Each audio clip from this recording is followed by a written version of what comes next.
Hello, Internet. I'm me. And this is Kaizoku Sentai Gokaiger, episode 47. Yeah. This episode is a 10 out of 10. I'm going to say it now. I'm going to say it right now. 10 out of 10. Go watch it, please. Because this is going to be pretty freaking awesome. And actually, I'm really enjoying this right now. This is actually, I don't know whether to say this is the start of a two-parter or a continuation of the Ninja Man, because this flows in so seamlessly. I might as well just say it's a four-parter. And it might as well be. But what is happening?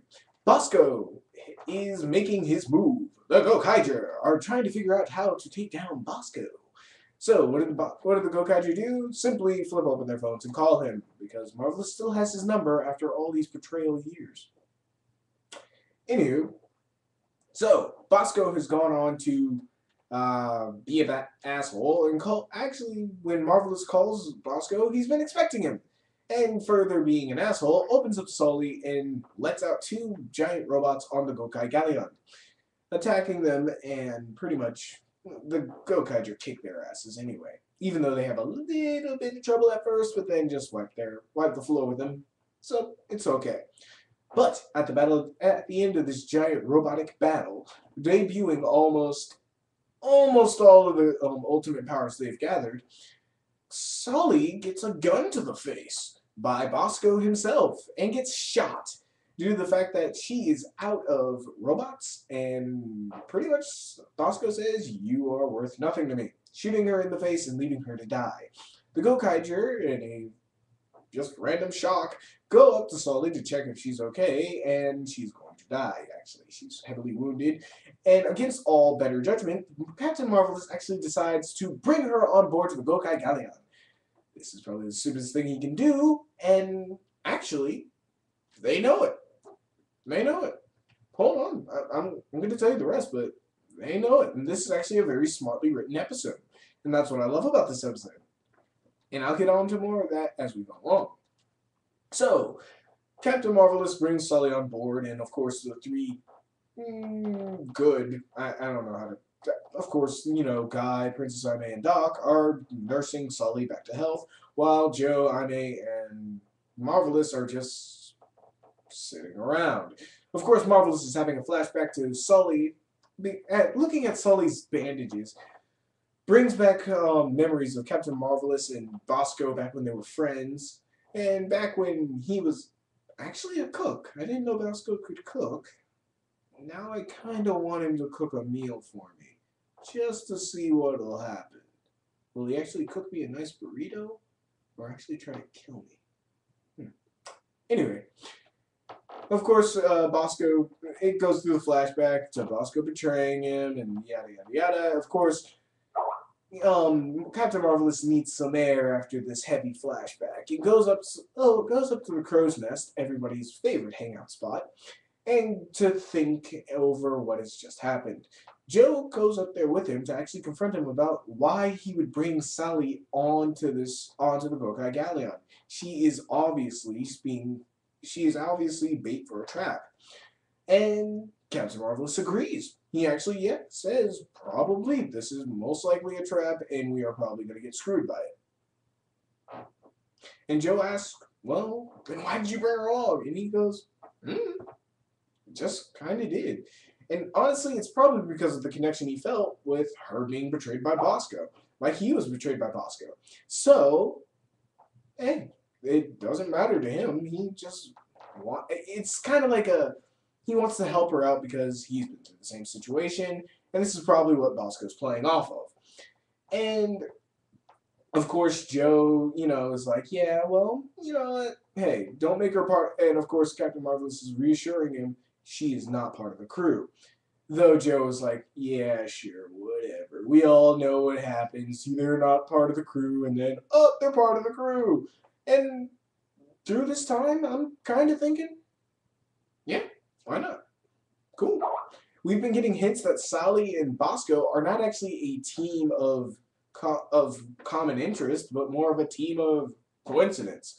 She has robots that can fit inside her, and he needs robots and gives her bananas. that's it. Other than that, there's almost no connection to them, except for he trained her and she likes bananas. That's it. And of course, the Gokaiger nurse her back to health. And of course, we get after all this, we get a flashback from Bosco showing that it was all his plan to get Sally onto the Gokai Galleon to try to steal the chest. And of course, Sally gets up in the middle of the night with no one guarding her. Somebody has got to think, but never mind. With nobody guarding her. And I would say this was a stupid idea, with no one guarding her and allowing her access to the chest, which is sitting plainly out in the open. But they do something a little smarter here. Sally has an internal conflict, though, before stealing the chest, about whether or not she should follow through with this, being that the Gokaiger have actually shown her kindness, while Bosco has shot her in the face. Decisions. And after a little while, she actually decides to take the chest and run.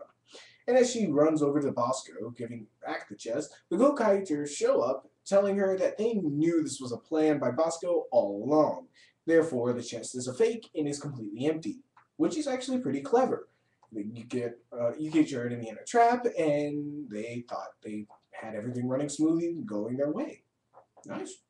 It was a really good plan, actually. So, what happens? Sully is now caught in the middle, with the Gokaiger actually allowing her to join the crew versus Bosco wanting her to just come back to him. And actually, this is a very well put together scene, from the background to the music to just the suit actor and the animatronics for Sally's face, all reacting and combining in a way to make it seem like Sally is a real monkey that's about 4 feet tall instead of just a guy in a suit. And it actually conveys so much emotion through a suit, and it looks fantastic. And from the background and the scenery to the music of it all, just kind of brings it all together. And of course, Sally, and this being Super Sentai, Sally chooses to go with the Gokaiger, abandoning Bosco.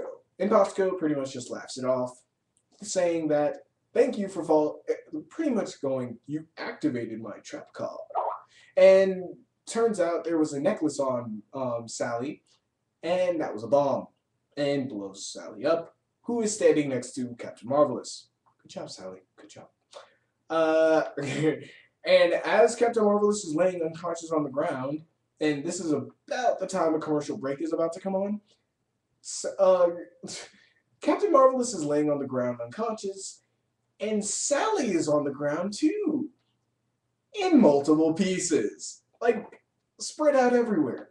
So after the commercial break and the endless supply of Japanese children crying at the sight of a dead man and a dead monkey that is spread across the floor, yeah, we return back with the Gokaiger standing around their fallen captain, all pretty pissed off at what Bosco has done, promising to bring Captain Marvelous back to the Gokai Galleon after the battle, and decide to beat the fuck out of Bosco for what he's done, which I would do too, but is a foolish plan anyway. The fight goes about as expected, though a little better, actually. We get two really awesome Gokai changes. One as the Dire Ranger, which I've been waiting for them to do a better tribute to the Dire Ranger. Now they just have to go back and get the Geki Ranger right, but I'm gonna leave that alone. And the Dire Ranger actually, they go deeper into the Dire Ranger powers, like each one had a star power in. Never mind. And of course, they lose the battle, but they get a few good blows in. While after they get beat up a little more, they go into the Hurricaneger and then get their asses kicked again. And of course, Bosco pretty much beats the crap out of all of them. I don't think they're dead, but it was a pretty one-sided fight, and of course, Bosco wins and gets into the Gokai Galleon, beats the crap out of Navi, steps on her, takes the Ranger keys from him, takes the chest, takes the Gokai Galleon, and pretty much heads to the ultimate power. And the ultimate treasure of the universe as well. Man, that's disheartening. It literally takes something that you thought was going to be the next arc of Sally's going to join the team, they're going to have a new power, and they'd be able to beat Bosco, and completely throws it out the window. Throws your expectations right out there. Because now Sally's in pieces, dead on the ground, Bosco's down, the team is down. The Galleon is Bosco's, the keys, Bosco's. Navi, all Bosco's. He has it all. And we haven't even gotten to the Emperor yet. And out of these fights, every single fight, Bosco is winning one-sided all the time. How the hell are they going to come back and actually beat Bosco? That's my question. What power would allow them to knock the shit out of the guy, even though he's won every single fight? No matter how many new powers they get, no matter how much stronger they get, they've never been able to really knock the fuck out of Bosco. So how are they going to win this in the next episode? The excitement is mounting, and I actually love this episode for it. It's a great setup, smart writing, actual good twists and turns, and I'd recommend it to anybody who wants to watch this episode. It's a badass episode, though some disturbing points with a dead monkey spread all over the ground. But other than that, this episode is fantastic. I say check it out. And until next time, y'all, and sorry for the late review, it's been hard to get Tokusatsu now because Mega Upload is gone. And the little sounds you've been hearing throughout this reviews are my Skype, and I'll get to that. So, but until next time, y'all, peace.